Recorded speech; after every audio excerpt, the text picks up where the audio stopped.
Welcome back, everyone. Things are a little bit different. Unfortunately, I no longer have a functioning video camera. My beloved Panasonic has been dropped one too many times. More like a dozen too many times. And it is now dead. Yeah, the iris won't open anymore. So I lost the functionality of, let's see, the first dozen times I dropped it, I think I lost the stability control. That was fun. And this time it lost the iris. So you kind of need an iris that opens for a video camera to function. Anyway, it's all good. I'm not too worried about it. I'm just going to have to film with my iPhone now.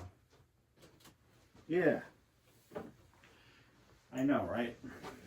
So in today's video, we're going to be continuing on the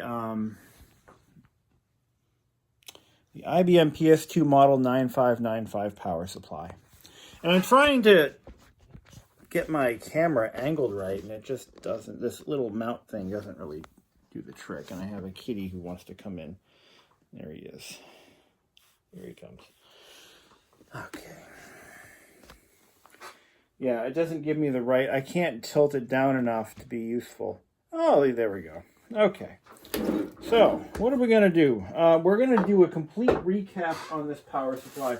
I just got a bag of goodies from Mauser. Not sponsored, but I do like to mention where I get my stuff, so I like to be transparent about that. Looks like our biggest capacitor might be the wrong physical size, and this might even be a partial shipment. Yeah, this might be a partial shipment. For some reason, some of this stuff doesn't look like what I thought I ordered. Yeah. No, maybe these are substitutions. But, I mean, will they work? Probably. Probably just fine.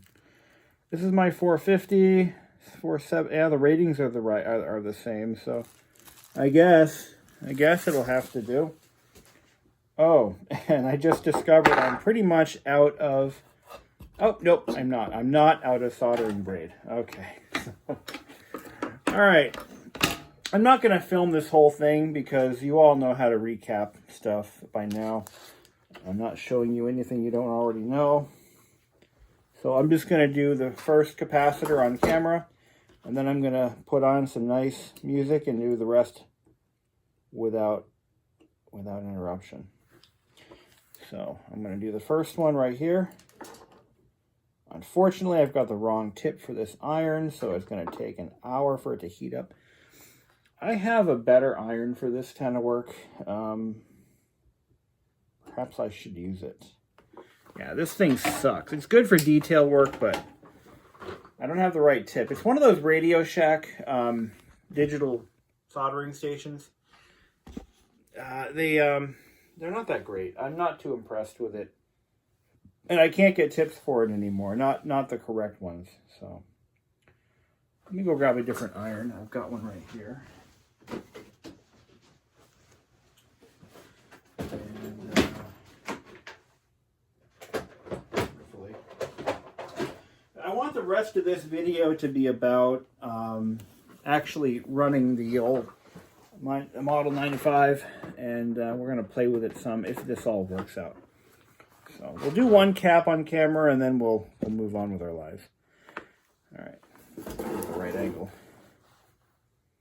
This thing heats up pretty quick. I love these Radio Shack cheapo pencil tip irons. These were always great to me. I've always had good luck with these guys. They're really inexpensive, and they do get the job done. And they heat up usually pretty quick. This is a 25 watt, I think. Yep. And Usually they heat up pretty good, especially when you're doing lead. Leaded solder is always the best one to work with, because it just it melts so nice. All right, it's hot enough to melt solder. So we got these 2 points we got to desolder. I'm sorry about the camera angle, guys. I don't have my tripod. Well, I don't have a tripod mount for the camera. It's just a whole big thing. I'm not sure if I'm going to invest in a new camera or what. Eventually I'm going to have to do something. You know, but I don't know what that something's going to be yet.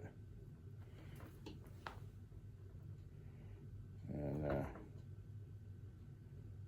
it's getting hot, but it ain't desoldering. There we go. Oh, here we go. Yeah, it's melting.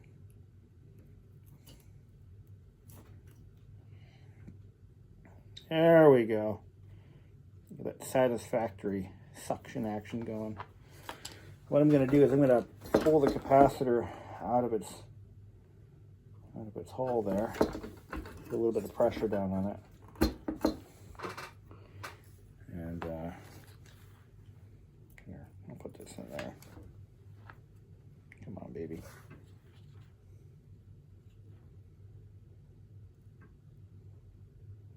Get that suction going.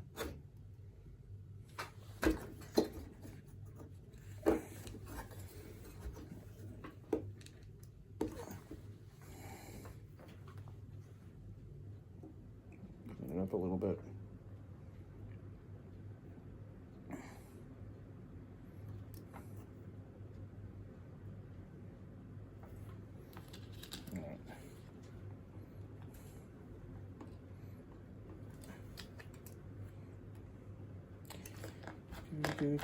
Do.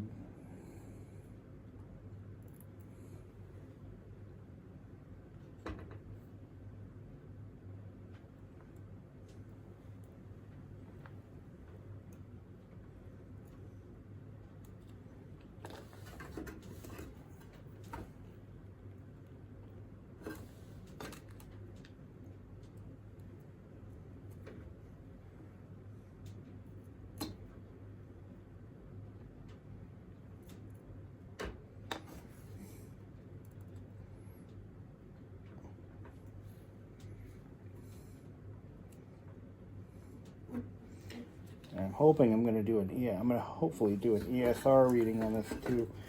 While we have it out, might as well check the ESR on this guy.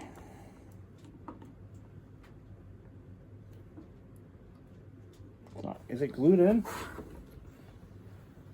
He's got a little bit of elastic on it, but otherwise it shouldn't take too much to get it out.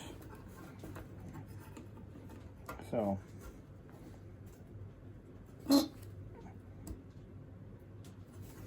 it's very old elastic. So let's try to cut that apart. There's my. There we go. Oh, I don't have an iron holder set up for this. Here, let me borrow yours. This thing's still hot. Yeah, it's cool. That's cool. Yeah, it's got a little bit of elastic on it, and it's going to give us a hard time, isn't it? So what I'll do is I'm going to grab a razor blade, and we're going to try to cut that.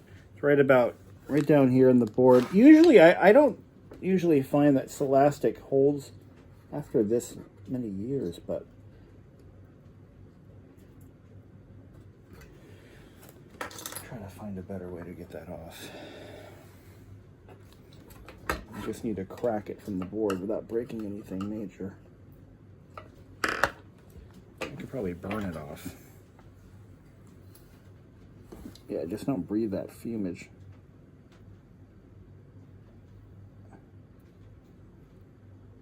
Probably a bad idea to breathe that in. Ugh.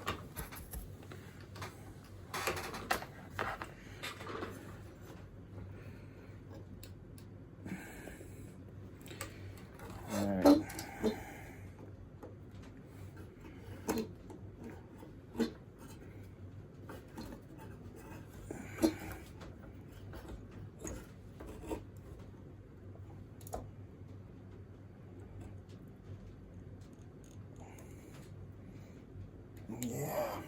I didn't count on the Scholastic issue. And again, I've never replaced a capacitor this big before either. Alright. I have to pick at it with a small, long screwdriver. Hey, Thomas.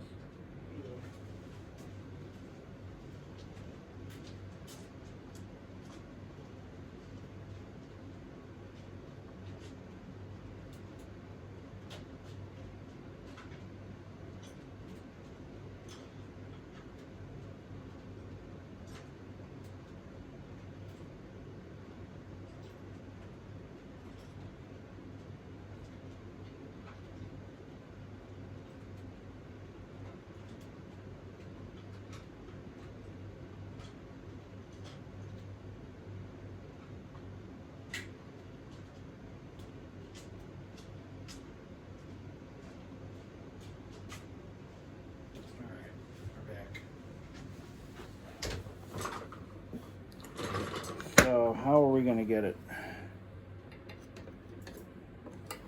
It's an awkward, certainly an awkward part to get to.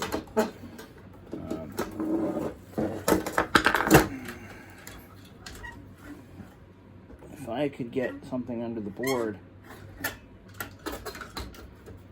kind of jack it off the board, that would help.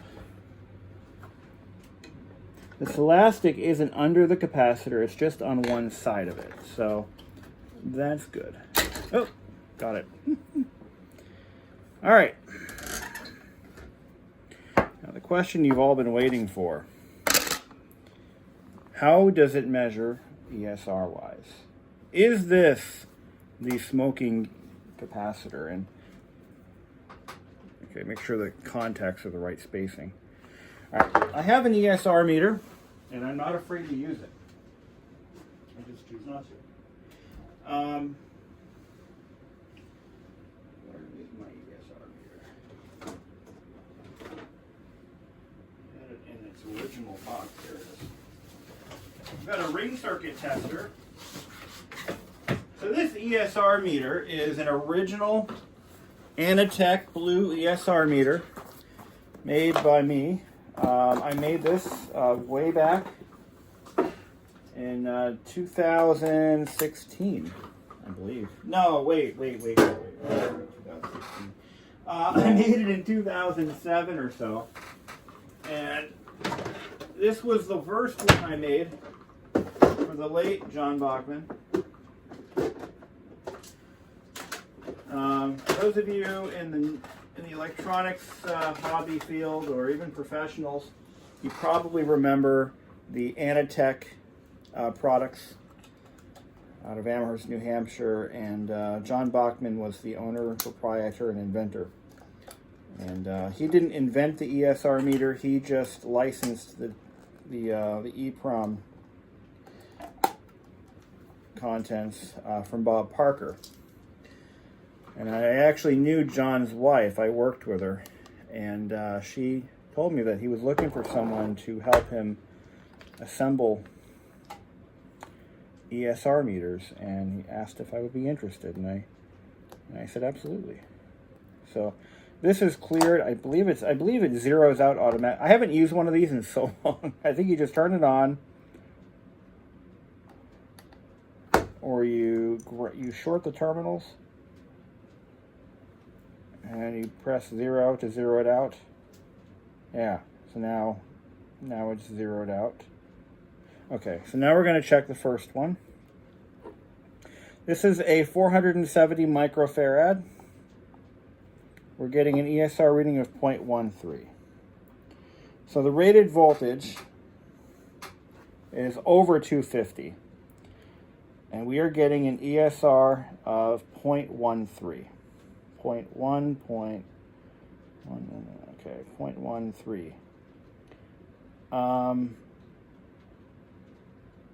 Let's see. 100 to 500 microfarad. I think it's within range. I don't think it's bad. All right, how about this one? The brand new one. ESR reading of 0.16. Actually has a higher ESR than the original. What does that tell you, you know? What does that even tell you? Probably wasn't the issue to begin with, right? Exactly. But it's worth a shot. I mean, you know, it's an inexpensive, it's like 40 bucks to recap this thing. What's the worst that could happen? Can we make it worse? Actually, yeah, that could happen. Make sure we get the polarity correct. It's like the negative side goes towards the wall. And on this original one, that was indeed the case. Just double checking. All right. Put it in place. I'm not going to bother elasticing it. That is really for shipment mainly, I think, and movement. And we're not going to be shipping this thing anywhere. So, and also the new one is significantly lighter than the old one. So I'm not going to worry myself silly over that. Get some solder. This is lead free. Nope, this is lead. When you see SN on the roll of solder, that means it has lead in it.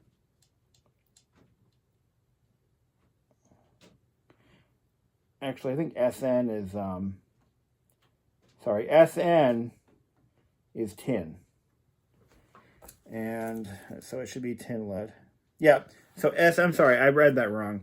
SN60, PB40. Those are the table of elements, signs for those two metals. That's 60-40. That's 60% tin, 40% solder. Lead, sorry. 40% lead. Sorry. Why am I apologizing? Okay, the big guys are placed. Now we got to do the little guys. And for that, I'm not even going to bother filming because that should go pretty smoothly. I just wanted to do one on camera just to say I did. And then we're going to move on to the little guys. And those are over here. What are you the little guys, huh? All right. I got to find my 25 volt 2200s. I should have two of those.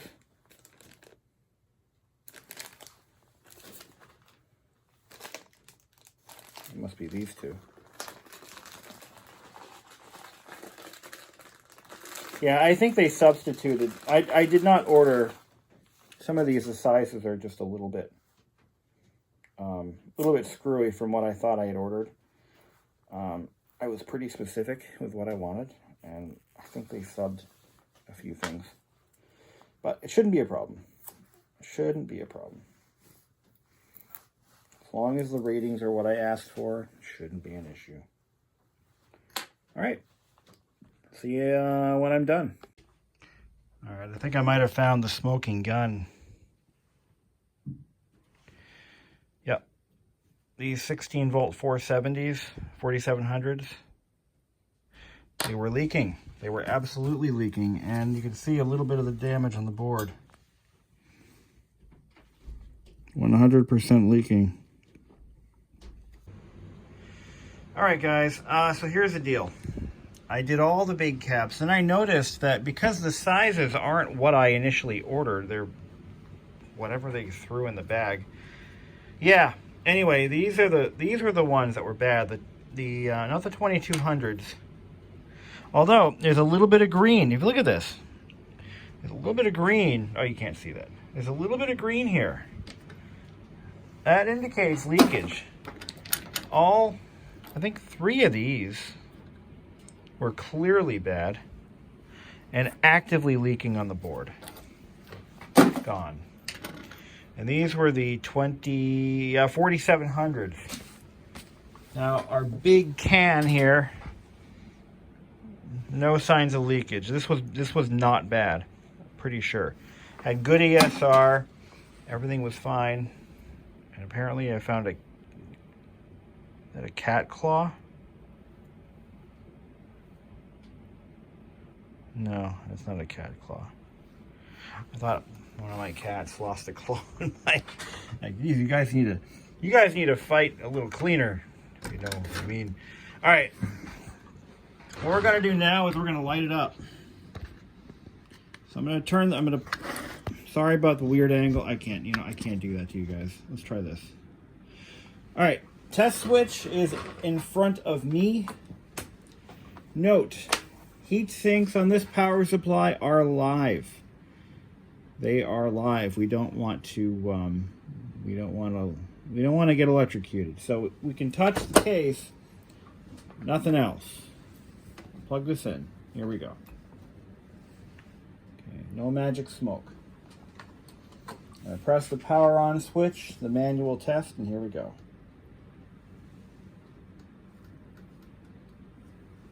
Absolutely nothing. Although the fan is unplugged, so how would we know, right? Maybe that has to be plugged in.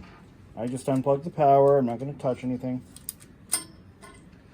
Also, may have a few things that were unplugged. Yeah, I don't think we fixed it. I'm going to be honest with you. I don't think we fixed it. So, here we go. Let's one more try. One more try. Here we go. Ooh, that looked promising. Holding it in. It's doing the same thing. It's doing the same thing.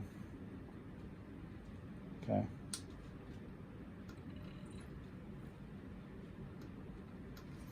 All right. Tell you what I'm going to do. I'm going to put it into the machine. I don't see any smoke. We're not any worse than we were before, so. Okay. I'm just doing this as a, you know what, let's just see what it does kind of thing. Plug it in, put it in the case. We get that initial surge. You can see the light dim when we, all right, here we go. Power on. Okay, well, it turns on. That's something. Lights on, everything's good.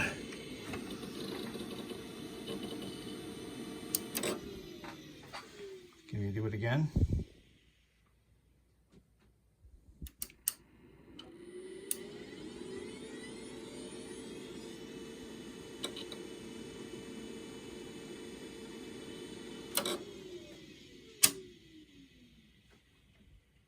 All right. Maybe it's gonna work. All right, I'll put the retention clip back in, and we'll see what happens. All right, here we go.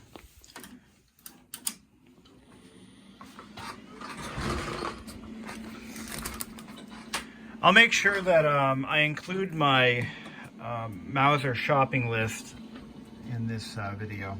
I'll put it in the comments. I'll put it down in the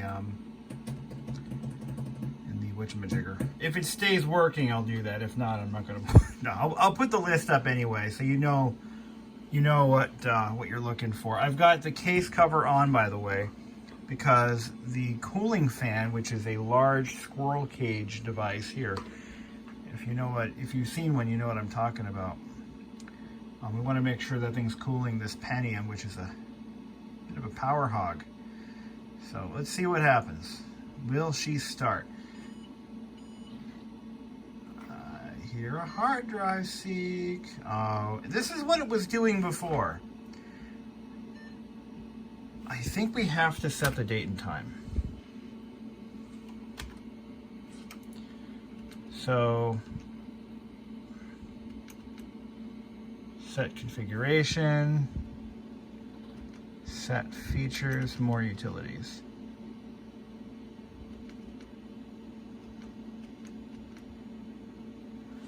Let's go back one.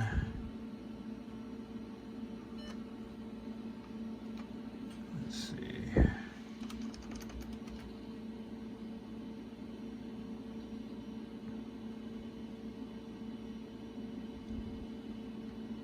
View, change, backup, restore. No, we don't want to do that. Update system programs. Let's just do start OS. Let's just get it over with. Start OS. See if it does it. Oreo, what are you doing, buddy? F1 to start operating system. Windows 95. First boot up in 16 years, I think. Unbelievable. It actually wants to start. Oh, this is so cool. Oreo. Oh shit! I whacked it with my chair. That's a good. That's good. That's good for the hard drive. All right.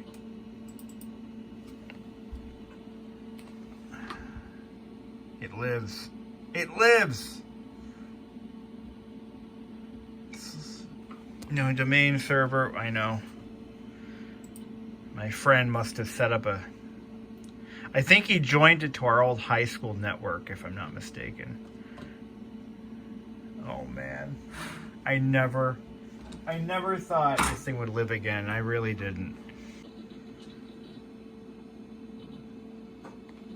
Yeah, we'll have to set the date and time.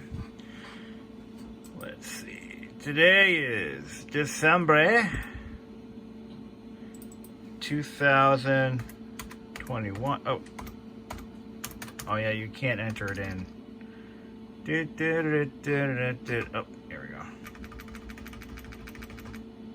December the 8th. The time.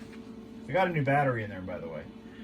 7:17 p.m. It lives, it lives, it lives. Yes. Holy Jesus. It freaking lives. It's still got AOL Instant Messenger set up on it. When I got this machine, I never reloaded the OS on it. So this is exactly as it was left. This OS was installed sometime in around 2000... Maybe any errors? Nope. It shows the system speed. Okay. This OS would have been installed probably in 2001. The hard drive was shared on a network. Looks like it has Wolfenstein and Office on it. It's got the zip drivers on it. Unfreaking believable. The Office is empty. Does the CD-ROM drive still work? That's what I want to know. There's nothing in it. What's this? Just a video. World Book. 2001 World Book, Disc 1. Let's see if it reads it. Here we go. Also, does the floppy drive still work? I know that those were a constant source of frustration on these. Looks like it's trying to re-up. It's reading it.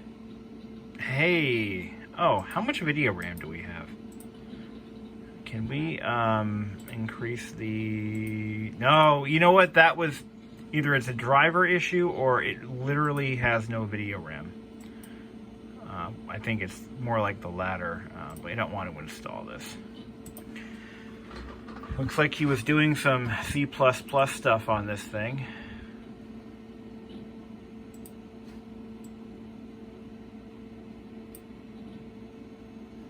Huh.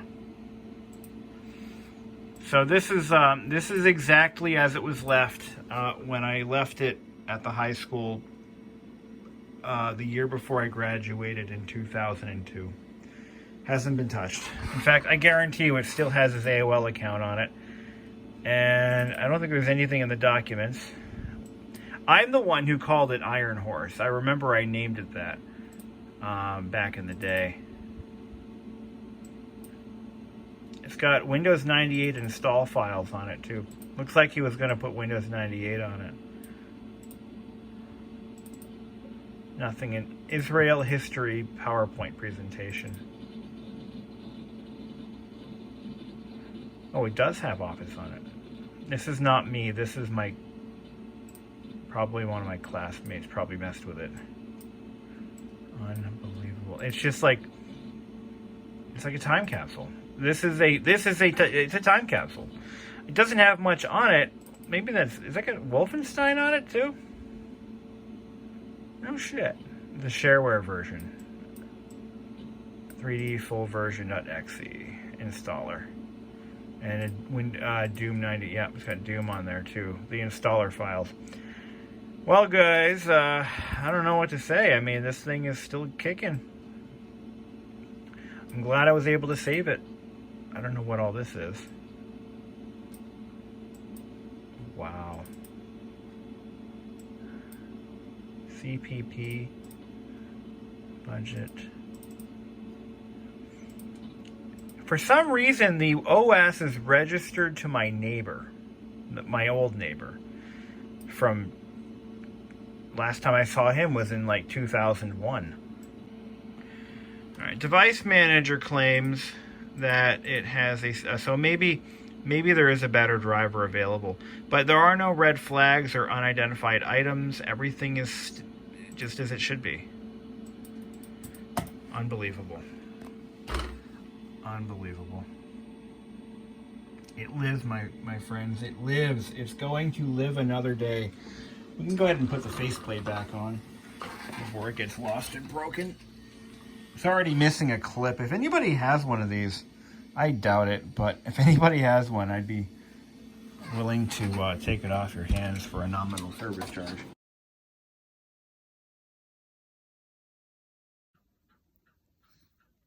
Apparently Oreo thinks I need a bath. That's very nice of him. Alright guys, so I got the system up and running. I found a spot for it. I don't know what we're going to do with this machine in the long run. But here's some things I found on here that might be kind of neat for those of you historians. I'm running, by the way, I'm running a full scan disk on it just to see what kind of condition the hard drive is in. But it has Netscape Communicator installed, which also includes Netscape Navigator. Here's a blast from the past. The last websites that were visited on this machine were, and I'm going to show you what they are, just a minute here. I just ran defrag. Refdisk.com. So he was trying to find reference diskettes, but this is where it's been. I know where you've been, Visor Village. Remember the those handspring visor PDAs? Yeah, this guy was really into those. eBay, Computer House, Fast and Furious, NASA stuff, Mama.com. Don't know what that is. Never heard of it. Metroworks.com. That's where it's been. Last time this thing ever was on the web, I think, was probably sometime in the, as late as maybe 2004 at the most. But anyway, I have it. It's stuck in 16 color mode. Of course, it's going to restart the whole thing. It's stuck in 16 color mode. I can't get it out of that. It's really a shame because I know it can do 256. There's at least 512K video RAM. This has the SVGA adapter /A, or yeah, adapter A, which is just a basic run-of-the-mill, no fancy anything, just a good old VGA graphics card. Anyway, as I was saying, I don't know what its future might hold. I don't know what I'm going to do with it. I really don't. I'm not going to throw it away. I mean, don't think I'm that stupid. But I don't know what my plans are. As we progress, I'm going to do a couple more videos of this. I think I really want to get Windows 95 off of it. I want to put Windows 3.1 or 3.11 for workgroups. I think I've got a copy of that somewhere. And just kind of, what the hell? Put Windows 3.11 on it. I can get most of the drivers for it still. It looks like ArdentTool.com's FTP links are all dead because they all go back to an IBM FTP site that has been taken down. It's really a shame that happened. I don't know. Somebody must have a backup of these, I'm sure.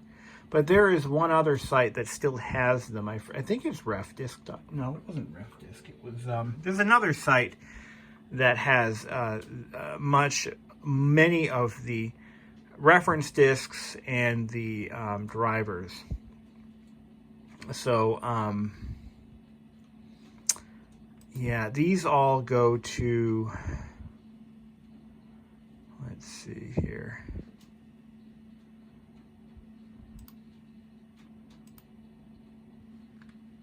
Oh, that's just a glossary. Oh, here we go. Model 95. Let's see where these go. Ardent Tool. Oh, yeah, some of these are actually not on IBM's site. But I think the 9095s are the one that I wanted.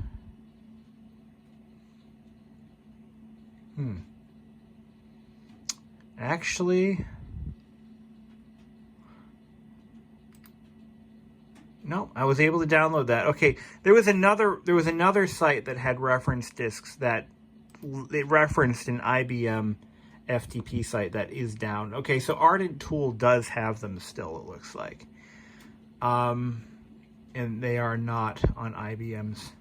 Okay. All right, well, that's good to know. But anyway, this machine was born in the Windows 3.11 era. I really think that it should be running Windows 3 or 3.11. 3.11 is the is Windows 3.1 with networking support, basically. Windows for workgroups. I just feel that that's what it deserves. That's what it needs.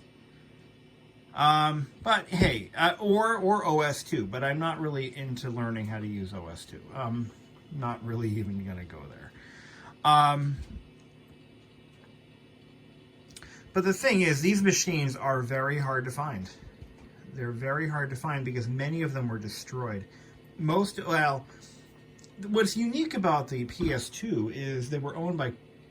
Nobody went out and spent $14,000 to buy this for their kid for homework. I mean, this was a machine that a business would purchase, or they'd buy multiple machines like this to run, their mail servers, their file servers, whatever back-end software they might need. That's what this was for. So these didn't make their way into homes. So you're not going to find a lot of these, at Goodwill and well, actually, no, because I think one of my viewers did find a bunch of them at a Savers. But nevertheless, the reason that these are all gone is because they were often replaced during upgrade cycles and they were recycled or scrapped, or both. Pretty much the same thing. I digress. But there aren't that many of these left, and that's why they're so expensive when you can find one in working condition. I now have one in working condition. So, am I going to sell it? I would entertain trades, maybe offers. I'm considering selling this thing. I mean, it was neat getting it back. It was neat getting it running again. But the PS2s they're not my favorite, just because they're so fussy. And, granted, they're well made, but they, it's well made, but yeah, it's 30 years old, almost 30 years old. But, I got an original PS2 mouse. This is the original IBM mouse, which probably came with a PS2 model of some kind. So I have one of those. That was brand new in box when I found it just a little while ago. I had two of those, and that's the one I still have. Such a cool machine, though. It's got ventilation on both sides where it's sitting, so it's not going to overheat. But man, every once in a while you hear that squirrel cage ramp up, so it's where it's sensing heat, so it's doing its job.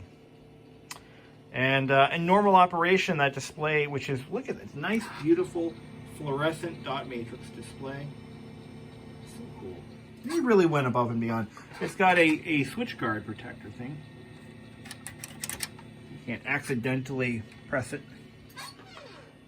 They really built one hell of a machine.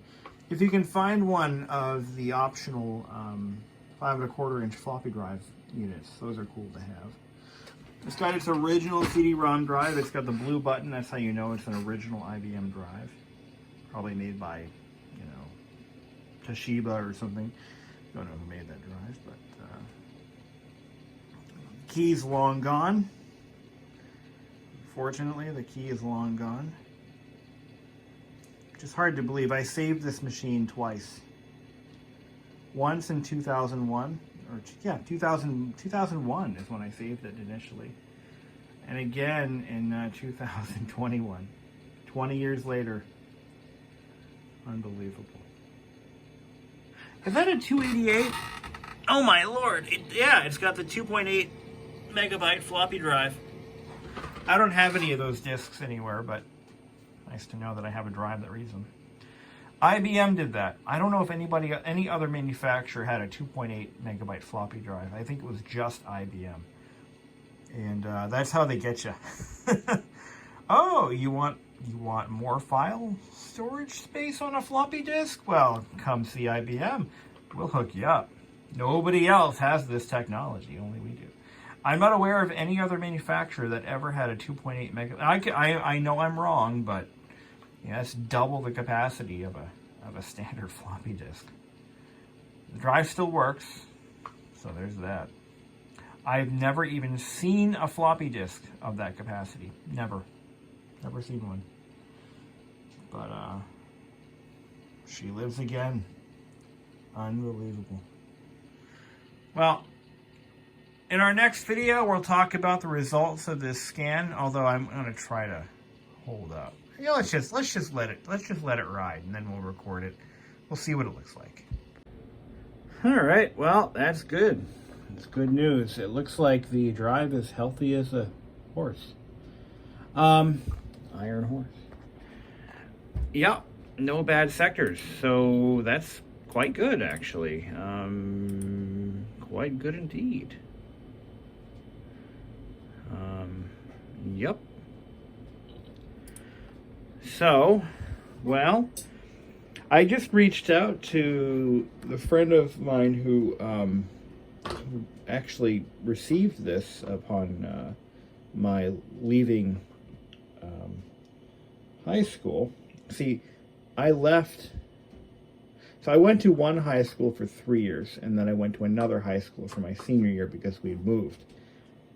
And my friend, his name is Ryan, he actually took this machine over for the computer club that I forget if I was part of it or not.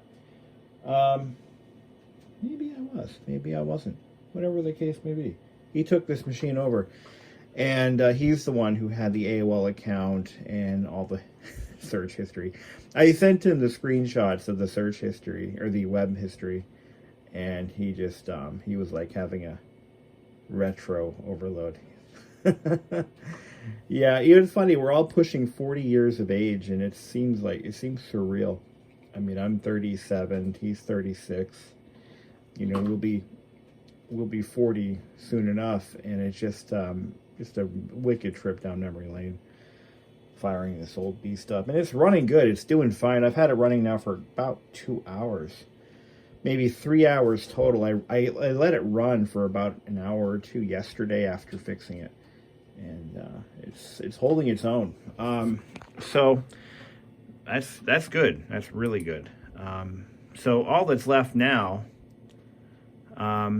Oh, he has SandraSoft on here. I never looked in the downloads folder to see what might be in there, if there even is a downloads folder. It's got Windows 98 install files. We will not be running those. We're going to just get rid of that. Just delete it. Free up a little disk space while we're there. You got to figure the drive is 1 gigabyte, and those install files take up a pretty good chunk of change. So we'll get rid of all that. I think he had planned on installing Windows 98, but I wouldn't run that on this. It's a Pentium 60. It'll handle it, but not a great idea. Not a great idea. But let's see how long that takes.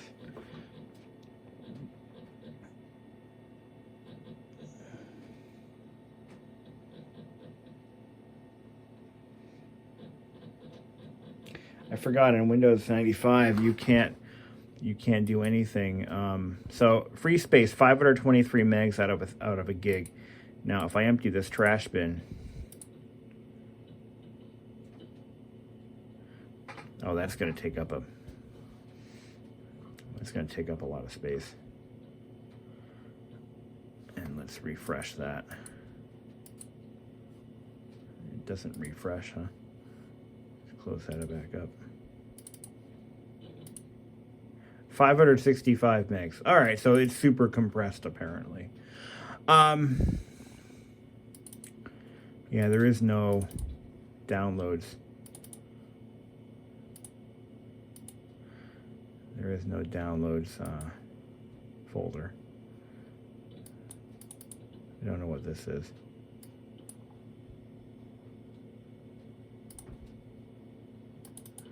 Temporary files. It seems to be missing the disk cleanup. I don't know why. I've installed it, but it's missing. And yeah, there's a couple. The drive converter to FAT32, that's missing. Custom info.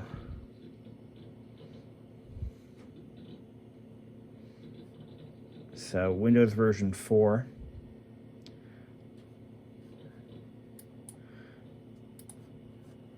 So anyway, it's got Wolfenstein, Tweak UI. I played with that a little bit. It does have Tweak UI on it.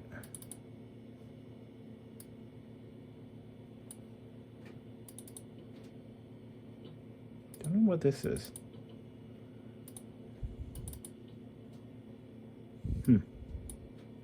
Oh, this must have been something that he was trying to do.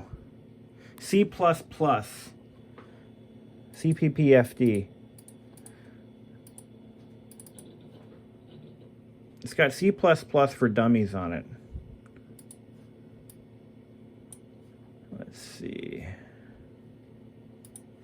See if I can find. Open a file.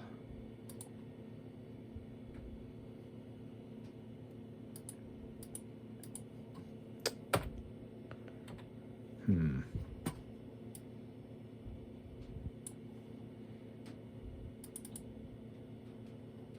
don't know what that does. Never learned programming.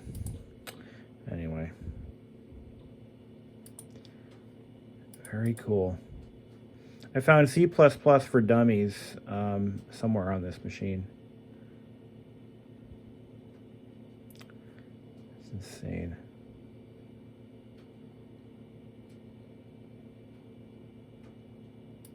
Escape Messenger. Was that ever set up?